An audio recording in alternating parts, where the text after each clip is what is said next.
Bueno, y siempre es un gusto recibir aquí en el set de Central Noticias a Laura González, criminóloga, quien siempre nos ayuda pues a poner en perspectiva esto, porque no sé qué más hay que hacer, Laura, prender la velita, no sé, a un ser supremo para ver si acaso ocurre algo, pero es que es reiterado, es decir, volvemos otra vez, lo que acaba de pasar en Nosara, terrible, 8 hombres llegan encapuchados y matan.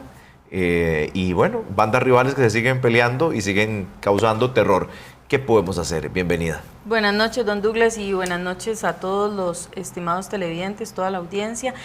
Bueno, se puede hacer mucho, desdichadamente sí hay cosas que atan de manos a las autoridades, entre ellas la legislación. Somos un país muy garantista de los derechos humanos, eso no está mal, está muy bien, pero hay que mejorar algunas cosas y actualizar mucha legislación de nuestro país para poder avanzar también. Como una fiscala como Diana Salazar, que veíamos en el reporte de Roger, logra hacer un cambio, desarticula, tiene una investigación que le llamó Metástasis, sacó a políticos corruptos, a narcos del poder que estaban incrustados y logra desarticularla. ¿Qué pasa en Costa Rica? Bueno, hay que hacer una distinción bastante amplia entre el Ecuador y Costa Rica, por supuesto, y como bien lo apuntaban ustedes hace un ratito en la información anterior, la legislación es lo que tiene atado de manos al país, a las autoridades y también la falta de recursos. Si bien es cierto, nosotros no tenemos un ejército para sacar a la calle de la noche a la mañana, nosotros sí tenemos mucho cuerpo policial que podemos unir, que se pueden unir esfuerzos, que se pueden unir incluso con las policías municipales y que pueden empezar a desarticular, y es lo que se ha venido haciendo en parte con Atillo. Aquí lo que sucede es que muchas veces se desarticulan bandas, pero cuando se trata de crimen organizado, al desarticular una banda o retener a un líder o a un supuesto líder de una banda criminal, no se acaba. Ahí ellos tienen cabecillas que siguen en la línea de mando, entonces por eso cuesta tanto desarticular las bandas. Pero Laura, vamos al caso de Nosara con el precario Hollywood. Ya está identificado, ya estuvimos hoy ahí, en Central Noticias estuvo casi que en ese precario. Ya se sabe que opera Cacamono, que es una de las bandas, y la banda del Diablo que viene de Limón y que se metió ahí. Ya se sabe. Ya saben cómo opera. Llegan estos 8 encapuchados, le prenden, con armas de grueso calibre, empiezan a atacar, matan a 3 personas, además incendian el lugar y no pasa nada. Bueno, recordemos, y ahora que usted lo menciona, don Douglas, la banda del Diablo tiene bastantes digamos, personas por todo el país, integrantes de la banda que se movilizan a lo largo y ancho del país y tienen tomado gran parte del territorio nacional. Entonces, detener a una sola persona que en estos momentos se encuentra desaparecido, en fuga o como lo quieran llamar, y no afecta a su organización, a eso hago referencia con lo anterior, o sea, una organización criminal es totalmente distinta a otro tipo de organizaciones donde usted acaba con el cabecilla y ahí muere la organización criminal llega a expandirse como un tipo pandemia, un tipo de plaga, digamos, a nivel nacional. En este momento, Guanacaste está tomado por 2 bandas rivales, como usted bien lo menciona, y estas bandas tienen tomado el territorio guanacasteco, pero ¿qué es lo que sucede? Que pueden enfocarse las autoridades únicamente en Nosara, pero hay gran parte de esa banda que ya está ubicada en otra parte de Guanacaste y está operando de igual manera. Entonces ahí es donde o se entran a desarticular en conjunto, si no, no va a poder desarticularse la banda o va a desarticularse parte de esta, o en Nosara va a suceder que desarticulan una de las dos porque las dos juntas, por la capacidad en estos momentos que se tiene en muchos lugares de fuerza pública o de OIJ, no lo van a lograr y mucho menos sin recursos. Entonces desarticulan una, la otra no. Entonces la que queda un poco sin miembros por la desarticulación del OIJ, ahí lo que sucede es que empiezan a matarse entre ellos y los homicidios van a continuar. Entonces es un proceso extenso, es un proceso largo que sí es posible, no estoy diciendo que es imposible, pero que definitivamente sin recursos, sin legislación que permita que el OIJ haga como tiene que hacer, con la capacidad de personal que tiene.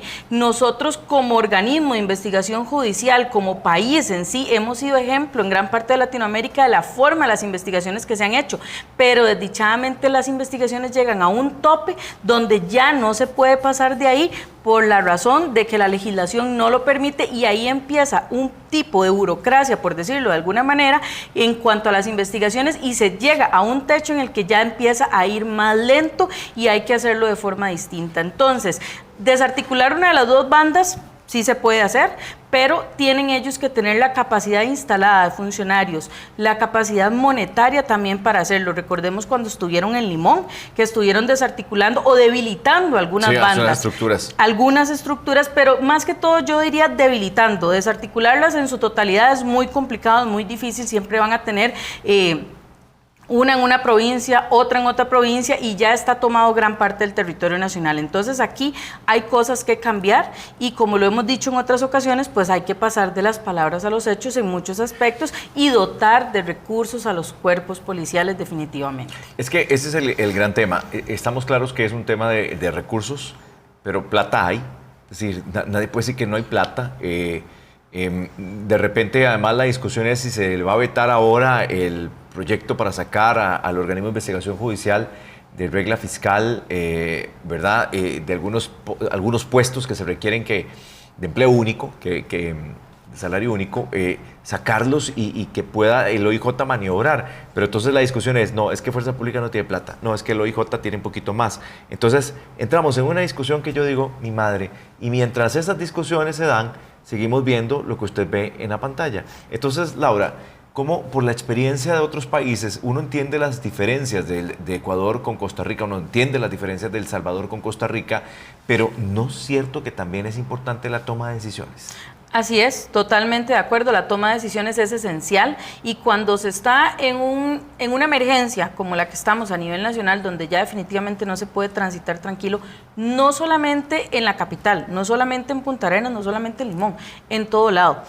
Guanacaste no es lo que era hace más de 15, 20 años. Una pena. Y es un lugar turístico, estamos también perdiendo gran imagen a nivel internacional, porque estamos hablando de zonas turísticas que están siendo tomadas por las bandas organizadas, y mucho de esto también apunta a que la inversión de recursos que se llegue a hacer en materia de seguridad también tiene que apuntar definitivamente, y ahí sí, como lo hizo el Ecuador y como lo hizo El Salvador en su momento, a la investigación a lo interno de cada institución administrativa y de cada poder de la República. ¿Por qué? Porque desdichadamente los tentáculos de la corrupción en apariencia ya han llegado a ciertas instituciones, y ahí es donde hay que empezar a también investigar, y si se llegan a confirmar, pues que cada quien soporte la consecuencia en la que decidió meterse, si es que llega a confirmarse. Pero como existen algunos supuestos de que ya hay tentáculos en ciertas instituciones, claro, también la investigación debería empezar por ahí, porque recordemos que el OIJ también lo ha dicho,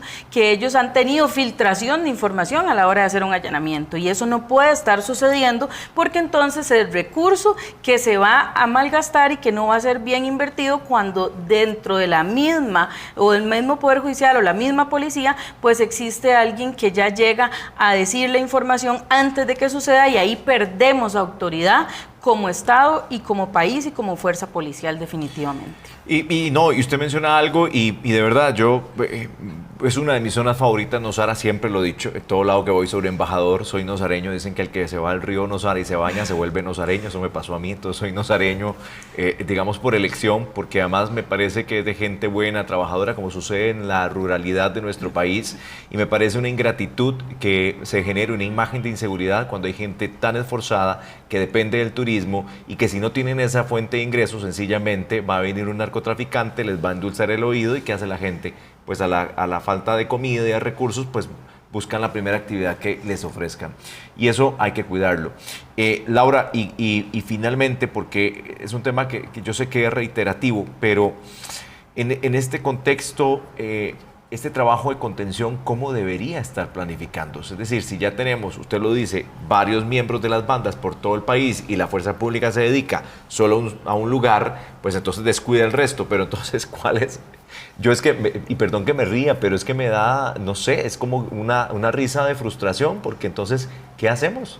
Bueno, como bien usted apunta, y aquí en varios distintos factores que suceden en nuestro país, desdichadamente, hay zonas que han perdido su tranquilidad. Sí. Bueno, usted es nosareño porque ha ido a pasear, yo crecí en Guanacaste. Bueno, imagínese. Y Guanacaste no es lo que es hoy. Desdichadamente, sucede que muchas de estas personas, por la falta de recursos, la falta de oportunidades, la falta de empleo, la falta de inversión social que ha venido no de ahorita, sino de hace 10, 12 o más años en el país, nos está pasando la factura en este momento. Entonces, lo que sucede es que no se puede atacar solamente a dedicarnos a desarticular bandas criminales porque estamos descuidando una parte muy importante. Desarticulamos la banda criminal, se agarra al líder de la banda y se mete a la cárcel y se meten junto con él sus 5 cabecillas. Hay parte de la banda que va a quedar en la calle y esa va a seguir reclutando a esas personas que tienen falta de oportunidades, que tienen desempleo, que están en pobreza o en pobreza extrema y va a seguir creciendo. Entonces ahí es donde hay que hacer las cosas de forma integral para llegar a una contención real. Prevención, represión. No podemos solamente inclinar la balanza a un lado. Tenemos que caminar juntos en ese aspecto. Represión y prevención. Prevención con los que vienen de camino para también sacar a los jóvenes, incluso de las bandas que están. Hay otros países donde llegan a tomarlos incluso como testigos, algunos integrantes de las bandas criminales y le brindan protección. En nuestro país, desdichadamente, todavía la protección a veces a víctimas y testigos está un poquito débil y volvemos al mismo tema, es un tema de recursos, pero desdichadamente hay que hacer las cosas de forma integral. No podemos inclinarnos solamente a un lado porque vamos a seguir en lo mismo. Ellos, los que queden afuera, así vengan del mando bajo o mando medio de la organización, estoy hablando de los que se dedican al narcotráfico, que se dedican a distribuir, que se dedican, como hace unos días lo presentaban ustedes en un video, a cobrar, a salir corriendo, a entregar la droga. Entonces, ¿qué es lo que sucede? Que esos van a ir subiendo de rango en la organización y van a seguir reclutando. Entonces hay que atender las cosas en ambas vías. Yo, nada más para concluir, porque aquí nos dice un usuario de redes, no se dan cuenta que el cliente de esas bandas es el turismo.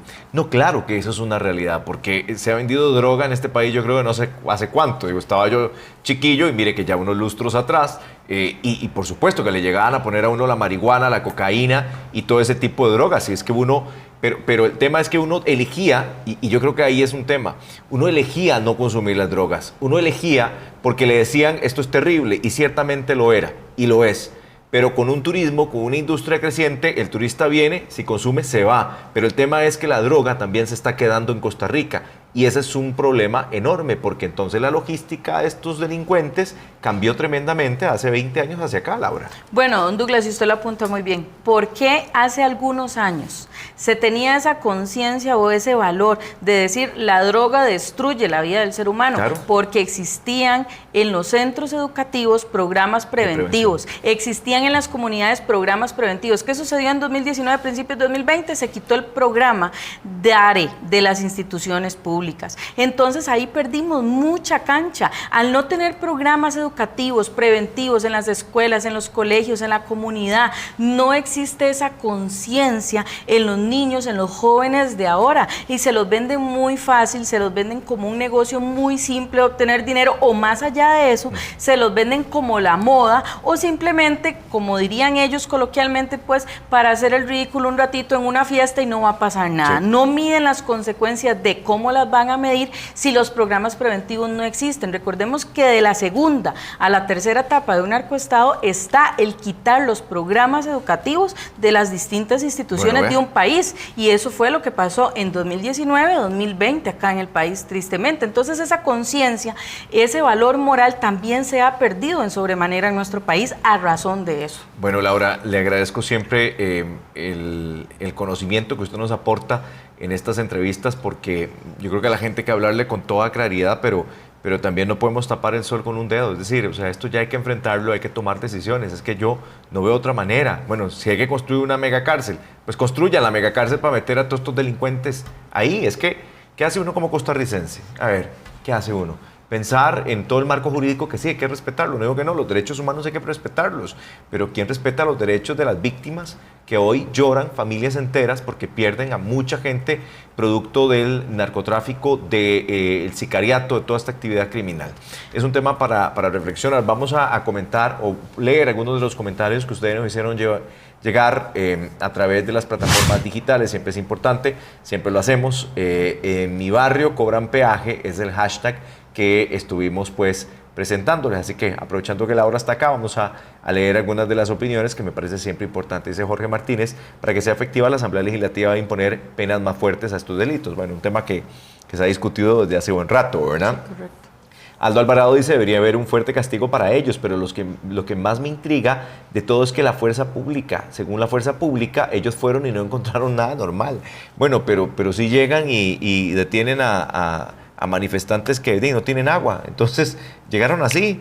Entonces uno dice, ¿pero cómo? Y no es una crítica a la fuerza pública, los respeto muchísimo, ¿verdad? Porque también uno respeta a los cuerpos policiales. Sí, hay que tener un poquito de congruencia entre las palabras y las acciones, y efectivamente hay que también entender que muchas veces nosotros como ciudadanos, don Douglas, y esto es muy importante, a veces también por querer estar ahí en el momento de un hecho violento, contaminamos la escena del crimen, y eso complica la pesquisa que tienen que hacer la fuerza pública y sobre todo el OIJ. La cadena de custodia que ellos tienen que tener, eso complica mucho cuando los mismos ciudadanos se meten a grabar, se meten a observar de cerca. La curiosidad pues también afecta mucho la labor de las autoridades, entonces muy probablemente cuando lleguen o encuentran una zona muy contaminada, que ya no puede ser de evidencia en muchos aspectos, o desdichadamente no encuentran nada como ellos dicen. Bueno, continuamos con este par de comentarios que nos faltan por aquí. Carlos Bonilla dice: monitoreo electrónico mediante cámaras y fotografías. Sí, vea, don Carlos, yo no sé cuántas veces he dicho esto en los diferentes programas de noticias en los que he trabajado. Me parece inaudito que un país como Costa Rica no haga uso de la tecnología para contener la criminalidad. Me parece ridículo que este país no utilice las herramientas tecnológicas que a la postre salen más baratos que tener 50.000 policías en la calle. Esa también es una realidad, porque obliga que usted y yo como ciudadanos también participemos activamente en denunciar, y esto sí que es importante. Muchas gracias por su opinión, don Carlos, que la apreciamos muchísimo. Vemos otro comentario también que es relevante acá. Jan Villalobos dice: muy bonito el dólar en el suelo, la criminalidad en cada esquina, todo es carísimo, pero ¿qué es lo que está haciendo el gobierno? Parte de lo que la gente también comenta. Y el último comentario, ahí lo tenemos. David Kogel, nuestro buen amigo, dice: increíble que estemos viviendo por falta de aplicación de la ley en el país, además de instituciones que no cumplen con su mandato constitucional, que es un poco el planteamiento que usted también hacía al inicio. Muchas gracias, Laura. A ustedes. Bueno.